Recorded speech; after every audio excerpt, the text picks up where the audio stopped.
Okay. Mga kabunyog, mga kababayan, magandang araw sa inyong lahat. Saan mang pumpanig kayo ng mundo, nasa Pilipinas man po kayo o nasa labas ng bansa. Anong oras man po dyan sa inyo ngayon, mga kabunyog, mga kababayan, umaga man po, tanghali, hapon, gabi. Muli po ang ating pong pagbati ng magandang Pilipinas at mundo. Mga kabunyog, ang topic natin ngayon, ha? Alam nyo, ang lahat halos ng kasamahan ni Duterte sa kanyang kampo, lahat halos ngayon problemado eh. Ha? Si Kibuloy may arrest warrant, ano? Ang SMNI naka-suspende, sinuspend ng National Telecommunications Commission, ano? Tapos ano ngayon mga kabunyog ito pa ngayong itong mga mayors, governors na nakalinya kay Duterte tulad ni Governor Edwin Jubahib ng Davao del Norte, nakasuspinde.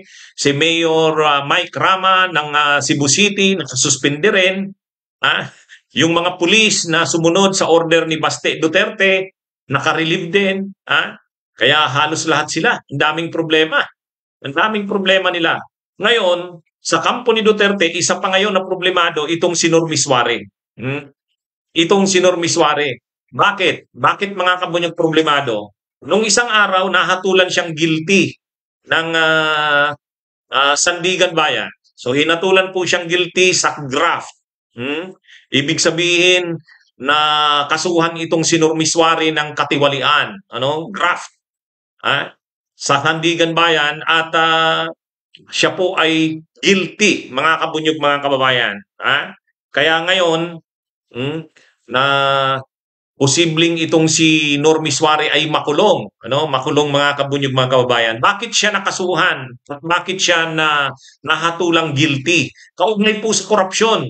Noong panahon po, nung panahon na siya pa ang governor ng Autonomous Region of Muslim Mindanao, nag-release siya ng pondo, parang halagang 75 million yata yon, pambili ng mga school, ng mga education materials. Ay mukhang may mga hindi nasunod na tamang proseso ng procurement o pagbili ng mga education materials, kaya ngayon kinasuhan siya ng graft. Ngayon mga kabunyog, mga kababayan, matagal na yung kaso na yan pero nadesisyon na ngayon ng Sandigan Bayan. Ang hatol ng Sandigan Bayan ay guilty siya. Guilty siya. So ngayon, kaya lang syempre mga kabunyog, pag mga ganyan kasi parang katulad din yan kay Imelda Romualdez Marcos. Di ba nahatulan din ng Sandigan Bayan na guilty ng graft. Graft din yun eh. Itong si Normisware ganun din. Guilty rin ng graft. Pero available naman po kasi yan. Pwede pa pong magpiyansa, discretion ng justice ng Sandigan Bayan kung igagrant. Pero malamang igagrant yan kasi nakabail naman yata siya ngayon. Hindi naman po kasi yan capital offense.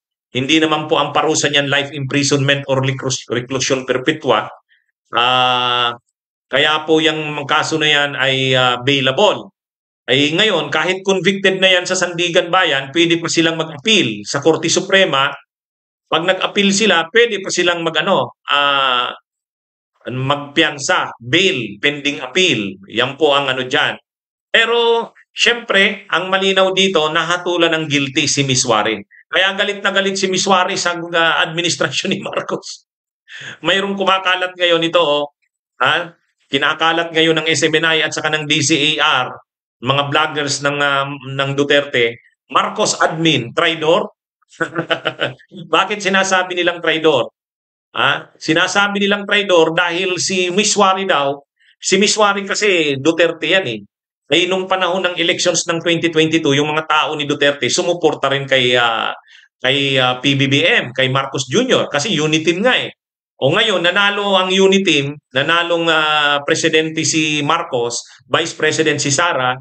Tapos ngayon, nag-aaway na ang Marcos at Duterte. Siyempre dahil Duterte itong si Normisware, kaya ngayon kontra sila kay Marcos. Tapos biglang lumabas ngayon itong desisyon ng Sandigan Bayan na guilty si Miswari. Guilty. Kaya galit na galit ngayon ang mga MNLF. Sabi ng mga MNLF, tinatraidor daw si Normisware. Tinatraidor daw si Normisware. Itong leader ng MNLF, itong si Aziz, laging nagsasalita ito, yung nasa kaliwa. Laging nagsasalita yan sa rally ng mga pro Duterte, ng mga DDS. Nagsasalita yan sa rally ng Maisog. Nung isang araw, nilunch yung Marcos alis diyan. Yung pagpaparesign kay Marcos doon sa Aberdeen Court sa Quezon City, nandun ito sa presidential table, itong leader ng MNLF. Ito ring leader na ito ng MNLF, nagsalita rin ito tungkol kay Kibuloy na kapag daw inaresto si Kibuloy, lalaban daw sila. Lalabanan daw nila sinong mag-aaresto kay Kibuloy. Itong leader ng MNLF, itong Asis yata ang apelyido nito. Kaya ngayon mga kabunyog, mainit ang dugo ng MNLF nila Miswari kay Marcos. Lalo pa ngayon na lumabas ang desisyon ng Sandigan Bayan na guilty nga si Miswari. Pero ang totoo, hindi naman si Marcos ang nasa likod niyan. Ang tagal-tagal ng kaso yan ni Miswari. Alam nyo, mali naman na sabihin na si Marcos ay traitor sa kanila. Hindi naman yan. Ang totoo lang mga kabunyog, yung kaso na yan ay noong pang panahon na gobernador pa si Miswari ng Autonomous Region of Muslim Mindanao, ARM. Ngayon kasi ang tawag na dyan, BARM. BARM, Bangsamoro Autonomous Region of Muslim Mindanao, BARM. Pero nung panahon, nang unang nabuyang mga BARM, hindi pa yan BARM, ARM pa yan noon, wala pa yung Bangsamoro Basic Law. Nung mga panahon ni Ramos, sumurrender kasi ito si Miswari kay Ramos. Sinurrender niya yung MNLF. Kapalit ng pag-surrender niya, ginawa siyang regional governor ng Mindanao. Una doon sa SPCPD, yung Southern Philippines Council for Peace and Development. Kinalaunan, naging Autonomous Region of Muslim Mindanao. Ngayon, ang nangyari kay Miswari, syempre napakalaking pondo ang hinawakan niya nang siya pa ang governor ng ARM. Kaya lang, alam naman natin itong si Miswari, nalamon na rin ng sistema. Nung una, rebelde siya, MNLF, Moro National Liberation Front. Pero nang sumurinder siya at nabigyan na ng malaking pondo sa ilalim ni Ramos, SPCPD, at kinalaunan, governor ng ARM, Autonomous Region of Muslim Mindanao, ay maraming pondo, ay nasangkot ngayon sa korupsyon itong si Miswari. Kaya nakasuhan siya ng graft. Matagal yung naging kaso niya, pero ngayon nadesisyonan na ng Sandigan Bayan. So hindi mahirap namang sabihin na si Marcos ang nasa likod niya. Pero ang malinaw lang dito mga kabunyog, mga kababayan, ang malinaw lang dito, problemado na naman si Miswari. Kaya kampi ito kay Duterte. So ibig sabihin, lahat na lang halos ng kakampi ni Duterte may mga kaso. May mga warrant of arrest. Si Kibuloy, tapos kung hindi pa ito payagang makapiyansa ng korte ay delikado, maaaresto na ito. Kaya mga kabunyog, mga kababayan, galit na galit ngayon ang grupo ng MNLF kay Marcos. Sinasabing traitor daw si Marcos. Hindi naman yun. Hindi naman yun, mga kabunyog, mga kababayan. Kaya lang, napapasama pa kasi ngayon. Lahat sila Duterte, kakampi sila ni Duterte. Yung mga kakampi ni Duterte, may mga kaso ngayon. Si Kibuloy may kaso. Tapos ito naman ngayong si Miswari may kaso rin. Kaya galit sila lahat kay Marcos. Anyway, mga kabunyog, mga kababayan, yan po ang isang development pa sa ngayon. Kaya nagwawarning itong MNLF, kapag daw inaresto si Kibuloy, o kapag daw si Miswari ay inaresto, o kaya si Duterte daw ay sinurinder sa ICC, gagalaw daw ang MNLF, hindi daw nila mapapayagan yan. Anyway, bahala sila.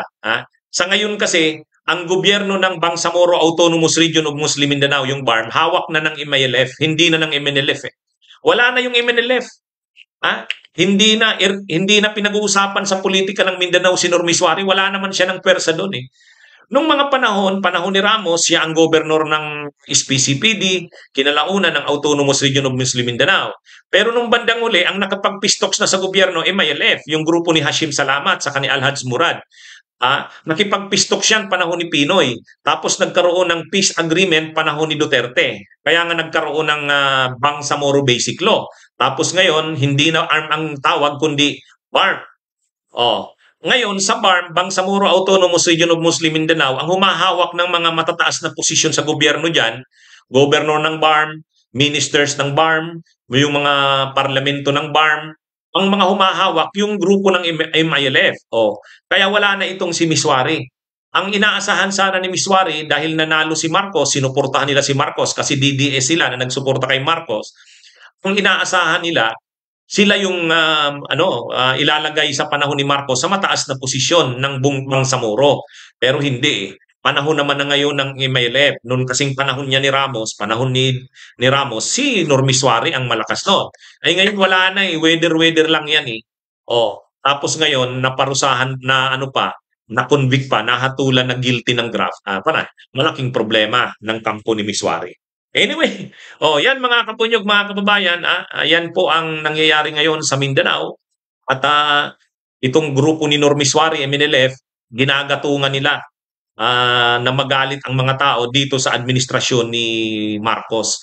Kasi sa tingin daw nila, si Marcos ay traitor. Sa grupo kasi ni Duterte itong sila Normiswari. Kaya lang, tulad ni Kibuloy, may kaso si Kibuloy, itong si Miswari, may convicted na sa graft. Yan, problema. May problema ang grupo ni Miswari at ang MNLF. So yan, anong gagawin niya dyan? Abangan natin, Pero ang malinaw dito, ang mga nasa kampo ni Duterte, lahat may kaso, lahat may arrest warrant, may mga problemang kinakaharap. Okay, magandang araw mga kabunyog, mga kababayan. Ito po uli si Attorney Ricky Tumutorgo. Napapanood rin tayo sa Attorney Enzo Recto. Magandang araw po sa inyo lahat.